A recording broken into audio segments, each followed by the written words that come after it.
Hello সবাইকে। HSC 2026 যারা তথ্য ও যোগাযোগ প্রযুক্তি পরীক্ষা দিয়ে আসছো, এখন পরীক্ষা দিয়ে আসার পরে সবথেকে কমন যে কোয়েশ্চেনটা যে ভাইয়া এমসিকিউটাতে পাস কততে আসবে, এবং অনেকে তো সিকিউ নিয়েও টেনশন করতেছিল যে সিকিউটাতে আসলে আমার কীরকম নাম্বার আসে, আমার কি A+ মিস যাবে কিনা। তবে অনিয়মিত যারা স্টুডেন্ট আছে 2025-এর বা ধরো এবছরের নিয়মিত স্টুডেন্ট, তারা কিন্তু এমসিকিউটা নিয়ে বেশি টেনশনের মধ্যে আছে যে ধরো তার 3টা হয়েছে বা 4টা 5টা বা 6টা বা ধরো 7টা, কোনোভাবে 8টা মিলতেছে না। তো এরকম যদি হয় যে তোমার এমসিকিউটাতে পাস মার্ক আসতেছে না, তো সেক্ষেত্রে তোমাকে কি পাস দিবে কি না, তো সেটা নিয়ে একটু কথাবার্তা বলবো। কারণ অফিসিয়াল কিছু নির্দেশনা এবার দেওয়া আছে এবং বাস্তব কিছু অভিজ্ঞতাও আমি শেয়ার করব। কারণ অনেক কিছুই থিওরিটিক্যালি কারেক্ট মনে হয়, বাট প্র্যাকটিক্যাল লাইফে এসেও এটা কিন্তু চেঞ্জ হয়ে যায়। সো এখানে আসলে কি কমপ্লেক্স মেকানিজম আছে বা বোর্ডের ক্ষেত্রে কিছু ব্যাপার স্যাপার আছে, তো সেটা নিয়ে কথাবার্তা বলবো। ওভারঅল আইসিটি নিয়ে তোমার যদি প্রবলেম থাকে যে এমসিকিউটাতে আমার সমস্যা হয়েছে অথবা আমার সিকিউটাতে সমস্যা হয়েছে, তো তোমার ওভারঅল রেজাল্ট কেমন আসতে পারে সেটা নিয়ে আমরা ডিটেল এখন কথা বলবো। তো প্রথমে যদি আমি কোয়েশ্চেনটার দিকে তাকাই, এমসিকিউ কোয়েশ্চেনটা তোমাদের কাছে কেমন লাগছে এটা আমাকে একটু কমেন্ট বক্সে জানাবা। নিয়মিত অনিয়মিত দুইটার কোয়েশ্চেনে আমি দেখছি, তো আমার কাছে এমসিকিউটা স্ট্যান্ডার্ড লাগছে, বাট আমি মিক্সড রিয়াকশান পাইছি। কেউ বলছে কঠিন লাগছে, কেউ বলছে সহজ লাগছে, কেউ বলছে স্ট্যান্ডার্ড। সো তোমার কাছে কেমন লাগছে সেটা একটু কমেন্ট বক্সে জানাও। আর এমসিকিউ এর পরে যদি আমি সিকিউ পার্ট নিয়ে আসি, সিকিউ পার্টে কিন্তু একটা জিনিস আছে যে এখানে ক এবং খতে যারা ভালো অ্যান্সার করতে পারবে, আমি এটা বারবার বলছি যে টিচাররা কিন্তু এখানেই আসলে ইমপ্রেশনটা দেখে যে আলটিমেটলি তুমি কী ইমপ্রেশনটা ক্রিয়েট করতে পারতেছো। তোমার যদি ক এবং খতে পারফরমেন্স ভালো থাকে, তিনি কিন্তু গ এবং ঘটাতে একটু ইন্টারেস্ট ফিল করে। বাট অনেকেই আছে যারা ক খ ভালো লিখতে পারে না, তারা গ ঘ দিয়ে মোটামুটি মার্ক তোলা ট্রাই করে, কিন্তু ক এবং খ ভালো হইলে তুমি দেখবা ওভারঅল তোমার সিকিউয়ের যে মার্কটা সেটা কিন্তু অনেক বেশি হয়ে যাবে। এই কারণে ক এবং খ এর যে গুরুত্ব সেটা অনেক বেশি ছিল। প্লাস ক এবং খ যে খুব কঠিন আসে ব্যাপারটা কিন্তু এরকম না, আমি অলরেডি সলভ দিয়েছি, তোমরা দেখেছো।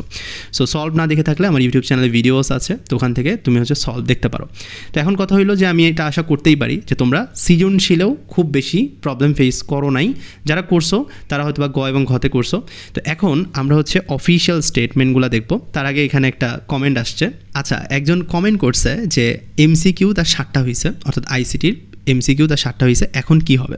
তো একজন দুষ্টামি করে এখানে লিখছে বিয়ে হবে, তো আমরা এটাকে স্কিপ করি, এই কমেন্ট আমরা দেখবো না। বাট আমরা এইরকম কমেন্ট কিন্তু অনেকবারই আসলে পাচ্ছি যে আমার 3টা হয়েছে বা আমার 4টা বা 5টা হয়েছে, অনেকে 6টা 7টা, এরকম যদি তোমার এমসিকিউ হয়ে থাকে তাহলে তোমার কি পাস দিবে কিনা, কারণ এটা নিয়মিত অনিয়মিত দুইজনারই প্রবলেম।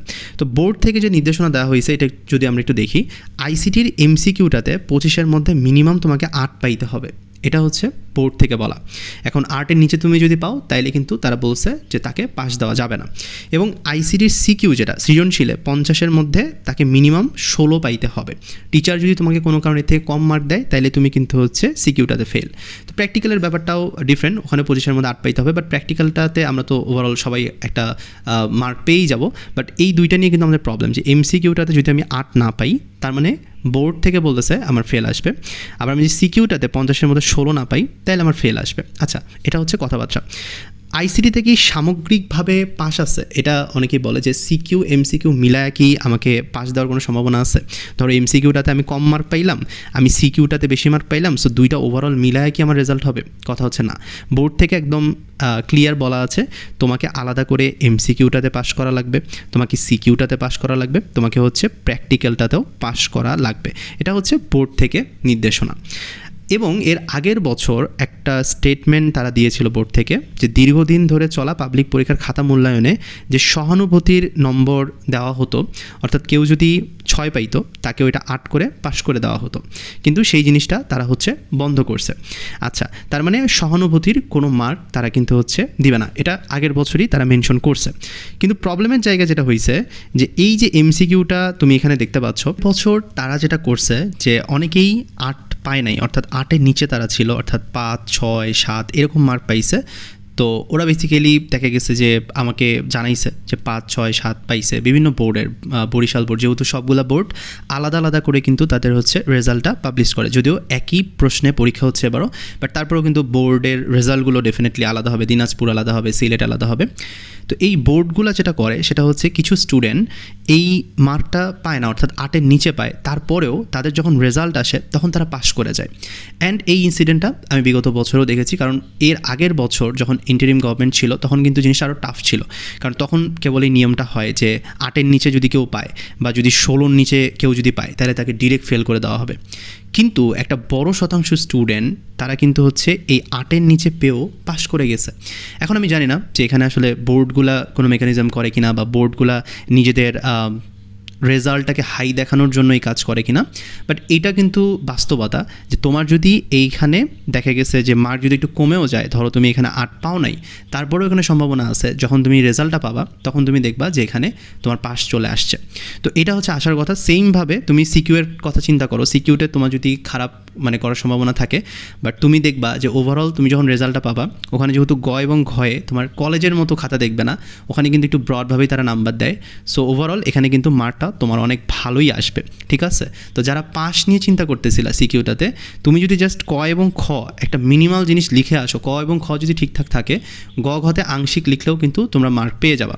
সো এই জায়গাটাতে কোনো প্রবলেম নেই, আমি তোমাকে মিথ্যা কোনো সান্ত্বনা দিতেছি না, এটাই ট্রু যে আলটিমেটলি তোমার এখানে ক খটাই আসলে ডিসাইড করে দেবে যে তুমি কীরকম রেজাল্ট করতেছো। তোমার A+ বলো পাস বলো দুইটা ক এবং খয়ের উপরেই মেইনলি ডিপেন্ড করতেছে।